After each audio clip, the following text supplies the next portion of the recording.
I want you to imagine a very specific, a somewhat surreal scenario for a second.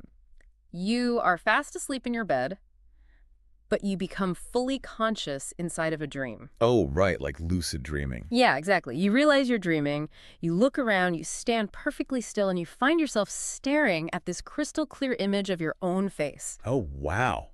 That is a trip. Right. You are looking right into your own eyes, and suddenly, standing there, you are hit by this overwhelming flood of just indescribable emotions. I mean, that sounds intense. It is intense. It's visceral. And as you stare at this mirror image that isn't actually in a mirror, a question pops into your mind. Quick, what is it? Are you just looking at a psychological projection created by your brain, or are you actually standing face to face with a completely different living version of yourself? That is, well, it's a dizzying thought experiment, really. Yeah. Primarily because almost all of us have had, some version of that eerie, hyper-realistic dream state. Yes, exactly. Where the boundaries of who we are suddenly feel very fluid. It's a universal fascination, I think. I mean, if you actually came face to face with your own consciousness, walking around in a different body, how would you react? Right. What would you even say to them? Exactly. What would you say? And that exact mind-bending scenario is the launching pad for today's deep dive. I am so ready for this. Good. Because our mission today is to explore a translated text titled, Why Does One Encounter Oneself? It's written by Sufeng and edited by Kinyu. And the core of this material is a dialogue, right? Yeah. Between two figures. Yes, between two figures named Quinkson Celestial and Deiform Celestial. And what's fascinating here is that the text uses that specific dream experience, not just as some, psychological curiosity. It uses it as a crowbar to pry open some massive fundamental questions about reality. It really does. We are going to unpack the text's claims about the multiple versions of ourselves, the absolute illusion of time, and, well, the core nature of existence itself. It's a wild ride from page one, honestly. It is. So Quinkson Celestial starts by describing that exact lucid dream state we just imagined, meeting oneself while fully conscious and feeling that rush of emotion. Yeah. Quinkson asks Deiform Celestial, am I just a projection? Has anyone else experienced this? And Deiform's response just drops the floor right out from under us. Completely. Deiform doesn't just write it off as the subconscious processing the day's stress, Right, no. Deiform claims that we have countless manifestations. Yeah. And that encountering ourselves is actually an everyday occurrence if we just look closely enough. Countless manifestations. I mean, the text immediately shifts from human psychology into this grand metaphysical framework. Yeah. Deiform suggests that you do not possess one single localized identity moving along a straight line from birth to death. Right. According to this dialogue, there are literal versions of you existing in entirely different realms simultaneously. The dialogue explicitly says we can find ourselves in heaven, we can find ourselves in hell, and we can find countless versions of ourselves right here in the human world, right now, all operating at the exact same time. And Deiform uses this premise to pose the central challenge of the entire text. Which is, Well, if all these versions exist across these different realms concurrently, the objective of our lives is to figure out how do we ensure that we truly experience heavenly life? okay, let's unpack this. I want to break down how this is supposed to work, because when I read this, my brain immediately went to like an open world video game. Oh, I like that, like an RPG. Yeah, exactly. Like a massive RPG. You usually have multiple save files. In one save file, you've made every moral choice perfectly. You're the hero of the realm. Right, that's your heaven file. Exactly, your heaven file. In another save file, you made terrible, destructive choices. Everyone hates you. The world is on fire. That's the hell file. Yeah. And then you have a dozen other files where you're just wandering around the map exploring the human world files. But they are all you, and they are all sitting on the hard drive concurrently. The video game analogy captures the architecture Deiform is describing perfectly. The data for all those playthroughs exists at the same time. Okay, but I need to challenge the mechanics of this a little bit. Sure, go for it. If a literal version of me exists in a hellish realm right now, am I energetically tethered to them? I mean, if I am sitting in bumper-to-bumper traffic right now and I choose to react with rage instead of patience. Right, which we all do. Right. How does that human choice actually dictate which of those save files I end up experiencing? Okay, so the text indicates that while these manifestations exist independently, your active consciousness, your awareness, is basically the steering wheel. The steering wheel. Okay. Yeah. When the text talks about shifting between these realms, it isn't suggesting you are magically beaming energy to a demon version of yourself, Oh, thank goodness. right? It is talking about resonance. Think of your awareness as a magnet. Okay, I'm back. If you are sitting in traffic and you completely surrender to rage, bitterness, hostility, your consciousness actually lowers its resonance to match the hell manifestation. Oh, I see. You aren't creating hell. You are pulling your perspective into a reality that already exists, one defined by suffering. Wow. So conversely, if you choose patience and grace in that traffic jam, your consciousness resonates with the heavenly manifestation. Exactly. The choices you make don't build these realms. Your choices act as the mechanism that anchors your subjective experience into one of them. Man, but if my consciousness is constantly shifting between these save files based on my momentary choices, that kind of breaks our entire understanding of the clock. Oh, absolutely it does. Because if that heavenly version of me already exists, waiting to be selected, time cannot be a straight line. And that is the exact paradox Quinkson Celestial brings up next in the dialogue. It's a huge paradox. Right. If we exist in multiple realms simultaneously, we have to factor the concept of time, or rather the absence of it, into the equation. And Quinkson points out something that is genuinely difficult to wrap your head around. Quinkson says, okay, let's assume you dedicate your life to spiritual growth. Yeah. You cultivate yourself, meaning you spend decades meditating, studying, refining your character, letting go of your ego, And all the hard work. doing the hard work. And eventually, you reach ultimate enlightenment. You transcend the physical limitations of time and space. Right. Well, if you transcend time, that means that enlightened, heavenly version of you must have always existed, even before you started meditating. This raises an important question because outside of a linear timeline, concepts like before and after collapse completely. They don't mean anything. Exactly. Therefore, the future enlightened self, the future Buddha, as the text refers to it, is a pre-existing reality. It has to be if it exists outside of time. Which brings up a massive glaring loophole, and I'm so glad Quinkson asks it. Me too. If the future Buddha, the fully enlightened, perfect version of me, already exists on the hard drive, why should I bother cultivating myself? Right. Why do the work? Yeah. Why should anyone do the hard work of meditating or being a good person? If I just lie on my couch, eat junk food, and never do a productive thing again, does that future enlightened self suddenly vanish? The tension between predestination and free will is, well, it's one of the oldest debates in human philosophy. Truly. And the text provides a very specific resolution here. It states unequivocally, you cannot change the fact that all versions of yourself already exist. Wait, really? So they are permanent? Yes, the enlightened master version of you and the absolute worst, most destructive version of you are both already coded into the architecture of reality. The future Buddha will not cease to exist if you stay on the couch. So human effort is completely redundant then. The destination is locked in. Well, no. The destination is locked in, but your experience of the destination is not. Ah, okay. The text argues that your power does not lie in creation. It lies entirely in selection. You cannot destroy the future Buddha, but if you do not cultivate your awareness, you will simply never experience being that Buddha. You just miss out. Exactly. You will experience the couch potato reality, or the hell reality instead. You can choose which scene to play, but you cannot alter the scenes themselves. Here's where it gets really interesting. Let's ground this in another analogy.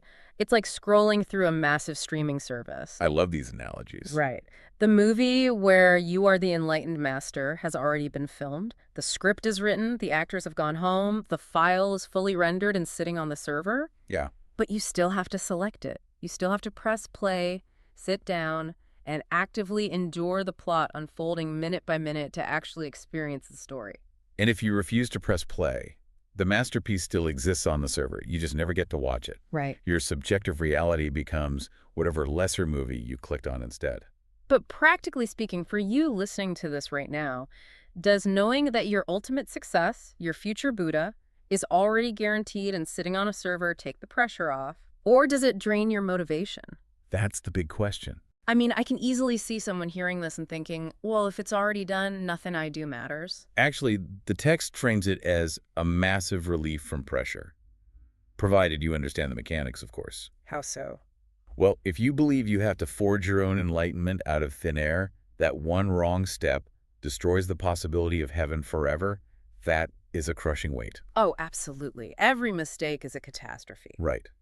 But if you know the masterpiece is already painted, your daily effort changes from anxious creation to joyful alignment. Joyful alignment. I like that. You aren't grinding to build a future out of nothing. You are simply tuning your radio dial to a frequency that is already broadcasting a beautiful song. So the effort is in the tuning. Yes, and that requires active participation, but it removes the fear of destroying the destination. Tuning the dial instead of building the radio station. That makes so much sense. But if we are just selecting pre-existing scenes or tuning dials to different realities, it kind of forces us to rethink the very definition of a life. It really does. If I'm bouncing between these different versions of myself, what actually am I at my core? The dialogue addresses this by attacking the way human beings use language, actually. The text argues that life is not a countable noun. But we treat it like one constantly. We say, I have one life, a cat has 9 lives, or there are 8 billion human lives on this planet. We put numbers in front of it all the time. We do, but the text suggests that counting lives only makes sense within the extremely narrow parameters of time and space. Okay. When you step outside of those conditions and look at the fundamental architecture of the universe, you do not find individual, isolated, countable lives. So what do you find?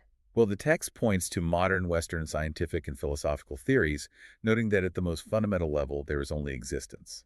Just a singular, pervasive existence. Just existence. Yeah. You and I are not separate, self-contained entities. We are merely temporary projections or expressions of that one existence.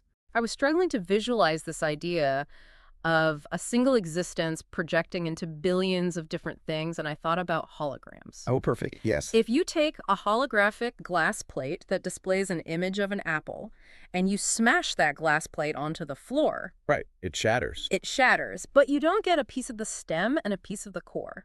If you shine a laser through any single microscopic shard of that shattered glass, it projects the entire complete apple. That is so cool. Isn't it? The whole is contained in every tiny fragment.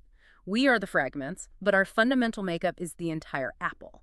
The holographic universe model is a fantastic way to grasp this. Yeah. Because without this underlying singular existence, we, the individual shards, wouldn't appear at all. Right. But conversely, without us projecting these individual experiences, the singular existence would have no way to experience itself. It requires the countless fragments to fully express its potential. Wow. And the text takes this holographic concept to a profoundly radical conclusion regarding divinity. I know exactly where you're going with this. It notes that some theories suggest this fundamental existence replicates the greatest creator's original form.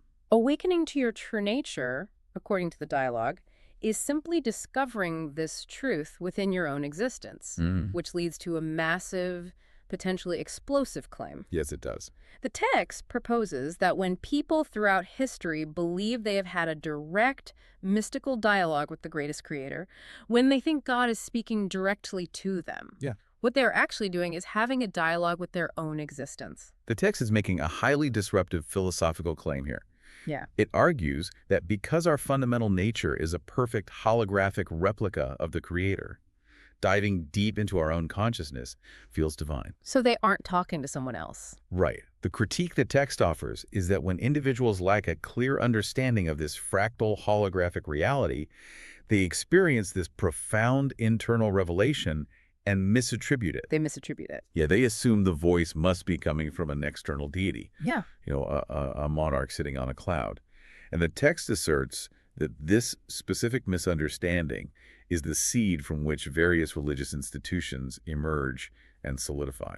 I have to push back on this because that is a staggering assertion. It really is. Isn't it a bit controversial or even incredibly arrogant for this text to claim that millions of people over thousands of years who deeply believe they are interacting with God are essentially just talking to themselves? Oh, it's definitely provocative. I mean, to write off all religious revelation as a misunderstanding of one's own internal echo seems reductive, maybe even offensive to those who hold traditional faiths. It is entirely understandable why traditional religious frameworks would find this text deeply controversial, no question about it. Yeah. From an analytical perspective, however, we should clarify what the text is actually dismantling. It's not saying that the mystical experience is fake, Okay, that's an important distinction. or a hallucination, or invalid. The profound emotions, the sense of absolute awe, the life-altering revelations, the text treats those as very real. So what is it challenging? What it challenges is the geography of the divine. To geography. Yeah. By arguing that traditional religions have misidentified the source as external, the text isn't erasing God.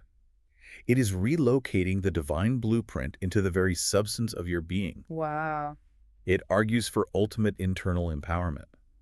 It claims that interacting with yourself at the highest possible level is interacting with the divine, because there is no separation between the shard of glass and the apple. A drop of ocean water containing the entire ocean. Exactly. The call is coming from inside the house. It's not that the divine voice isn't real, it's that you fail to realize the divine is what you are constructed from. Beautifully put. Still, taking all of this in, multiple selves across heaven and hell, the illusion of time, the assertion that traditional religion is a geographical misunderstanding of consciousness, it is overwhelming. It is intensely destabilizing. If you absorb all of this without a grounding mechanism, you could easily detach from your day-to-day responsibilities. Just float away. Yeah, you could float away into the metaphysical clouds and lose touch with your human reality entirely. Which is exactly why the final segment of this text is so crucial. Right. After expanding the universe to this massive, incomprehensible scale, the text actively pulls the reader back down to earth. It explicitly warns against straying too far into extreme spiritual practices. It advocates for viewing these reality-bending phenomena scientifically and rationally. Yes. The specific phrase Diaform uses is sustainable exploration. Sustainable exploration. Yeah. A rational approach prevents you from burning out or becoming dogmatic. You can't sprint through the metaphysical universe. You still have to pay your taxes and sit in traffic. Unfortunately, yes. And this leads to Diaform's final vital piece of advice to Kringson. It's advice that applies to anyone studying anything, really. Diaform says, don't rush to finalize your spiritual conclusions. Because when human beings encounter ideas this vast, our psychological defense mechanism is to categorize them immediately. We want to put them in a box. Right. We want to lock the concepts down, build a rigid framework, write a rule book, and declare, I have now figured out exactly how the universe operates. Yeah, we crave certainty. But Diaform is warning that the moment you finalize a conclusion, you close the door to new information. You stop observing. To drive this point home, the dialogue introduces a quote from a friend associated with Yi Guandao. Oh, yeah? For context, Yi Guandao is a syncretic religious movement that originated in China, which blends elements of Confucianism, Taoism, and Buddhism, focusing heavily on personal cultivation. Right. The quote from this friend is simple but profound. I would rather be a seeker than a believer. Let's analyze the mechanics of those two identities, because the distinction is vital to the text's conclusion. Okay, let's do it. In this context, believing implies a terminus. It implies you have reached a finalized conclusion. Yeah. You have put a period at the end of the sentence. And your only remaining job is to defend that static position against anything that contradicts it. Stop moving. Exactly. Seeking, however, is an active, ongoing state. It requires an open mind, critical thinking, and the humility to acknowledge that the universe is vast and your comprehension is always going to be incomplete. So what does this all mean? It makes me think of the difference between being an explorer versus being an archivist. Okay, I like that. The archivist buys a beautiful map, frames it on the wall in a cozy room, and memorizes every drawn line. They believe in the map. Right. But the explorers is actually out in the wilderness, getting mud on their boots, realizing that a river has changed course since the map was drawn. The map is useful, but it is not the territory. A seeker remains actively engaged with the territory, constantly updating their understanding. I hear that, but let's talk about the reality of living that way. For you, the listener, doesn't the idea of constant seeking without ever allowing yourself to finally believe anything sound a little exhausting? That's a fair point. If you never let yourself plant a flag and say, this is the absolute truth, how do we ever find mental rest? Do you just wander in a state of uncertainty forever? That is the precise tightrope walk of the seeker. But perhaps the exhaustion only comes if you view seeking as a desperate search for survival. Oh, interesting. If we connect this back to the earlier mechanisms we discussed, the fact that all versions of you already exist and your future enlightened self is already secure and waiting on the server. Right, the movie is already filmed. Exactly. Then seeking isn't a frantic scramble to build a raft before you drown. The pressure is off. The pressure is completely off. You find rest not by reaching a finalized conclusion about the entire universe, but by fully engaging in the specific scene you are choosing to play today. The rest comes from trusting the holographic nature of existence, knowing you don't have to carry the weight of having it all figured out right now. You don't have to map the whole universe by Tuesday. No, you don't. You just have to keep your eyes open, remain curious, and try to tune your dial to the best possible frequency for today. You remain open to the countless manifestations without needing to control them all. To wrap up this deep dive, let's pull all these complex threads together for you listening. What we've explored today is a radical invitation to reevaluate the boundaries of who you are. It really is. This text challenges you to view your life not as a single fragile timeline ticking toward an end, but as a temporary holographic expression of existence itself. We've unpacked the mechanism of choice, how your daily reactions might literally be shifting your consciousness between pre-existing realities of heaven and hell. The radio dials. Exactly, tuning the dials. We've discussed the relief of knowing that your highest, most enlightened self might already be waiting off stage, fully realized. And ultimately, we learned that the key to navigating this massive framework is to keep your boots muddy. Be the explorer. Refuse to rush to absolute conclusions.